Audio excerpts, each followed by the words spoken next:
ಈ ವರ್ಷದ ವಿಶೇಷ ಅಂತ ಹೇಳಿದರೆ, ಸುಮಾರು 30ರಿಂದ 40 ವರ್ಷದ ಹಿಂದೆ ನಾವೆಲ್ಲ ಚಿಕ್ಕ ಹುಡುಗರಿದ್ದಾಗ ಗಾಂಧಿ ಬಜಾರ್ನಲ್ಲಿ ಒಂದು ವ್ಯವಸ್ಥಿತವಾಗಿ ಹೋಳಿ ಹಬ್ಬವನ್ನು ಆಚರಣೆ ಮಾಡ್ತಾಯಿದ್ವಿ.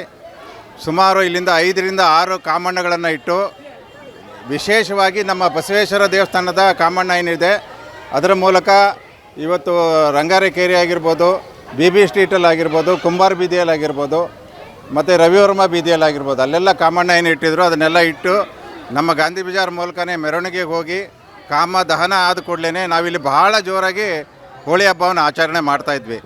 ಆದರೆ ಇತ್ತೀಚಿನ ದಿನಗಳಲ್ಲಿ ನಮ್ಮ ಗಾಂಧಿ ಬಜಾರಲ್ಲಿ ಸ್ವಲ್ಪ ಕಡಿಮೆಯಾಗಿ ನಮ್ಮ ಆರ್ಯವೈಶ್ಯ ಸಮಾಜದವರಾಗಿರ್ಬೋದು, ರಂಗಾರೆಕೇರಿಯಲ್ಲಾಗಿರ್ಬೋದು ಎಲ್ಲ ಕಡಿಮೆ ಆಗೋಗಿರೋದ್ರಿಂದ ಈ ವರ್ಷದಿಂದ ವಿಶೇಷವಾಗಿ ನಮ್ಮ ಗಾಂಧಿ ಬಜಾರ್ ವರ್ತಕರ ಸಂಘ ಮತ್ತು ಇತರೆ ಅನೇಕ ಸಂಘ ಸಂಸ್ಥೆಗಳು ಎಲ್ಲರೂ ಸೇರಿಕೊಂಡು ಅತ್ಯಂತ ವಿಶೇಷವಾಗಿ ಈ ಕಾರ್ಯಕ್ರಮಗಳನ್ನು ನಾವು ಮಾಡ್ತಾ ಇದ್ದೇವೆ.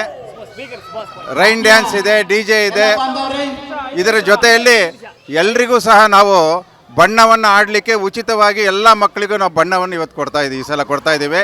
ಇದನ್ನು ಹೀಗೆ ನಾವು ಕಂಟಿನ್ಯೂ ಮಾಡ್ಕೊತ ಹೋಗಿ ಅತ್ಯಂತ ವ್ಯವಸ್ಥಿತವಾಗಿ ಮತ್ತು ಸುಂದರವಾಗಿ ಶಾಂತ ರೀತಿಯಿಂದ ಈ ಒಂದು ಕಾರ್ಯಕ್ರಮ ನಾವು ಮಾಡಬೇಕು ಅಂತೇಳಿ ನಾವು ಹಮ್ಮಿಕೊಂಡಿರೋದ್ರಿಂದ ನಾವು ಖಂಡಿತವಾಗಿ ಇದು ಸಕ್ಸಸ್ ಆಗಬೇಕು ಅನ್ನೋ ಉದ್ದೇಶ ಇಟ್ಕೊಂಡು ಈ ಒಂದು ಹಬ್ಬ ಏನು ಪಾರಂಪರಿಕವಾಗಿ ಬಂದಿರತಕ್ಕಂಥ ಈ ಹಬ್ಬವನ್ನು ಒಂದು ಅರ್ಥಪೂರ್ಣವಾಗಿ ನಾವು ಮಾಡಬೇಕು ಅನ್ನೋ ಉದ್ದೇಶ ಇಟ್ಕೊಂಡು ಈ ಕಾರ್ಯಕ್ರಮ ಮಾಡ್ತಾಯಿದ್ದೇವೆ.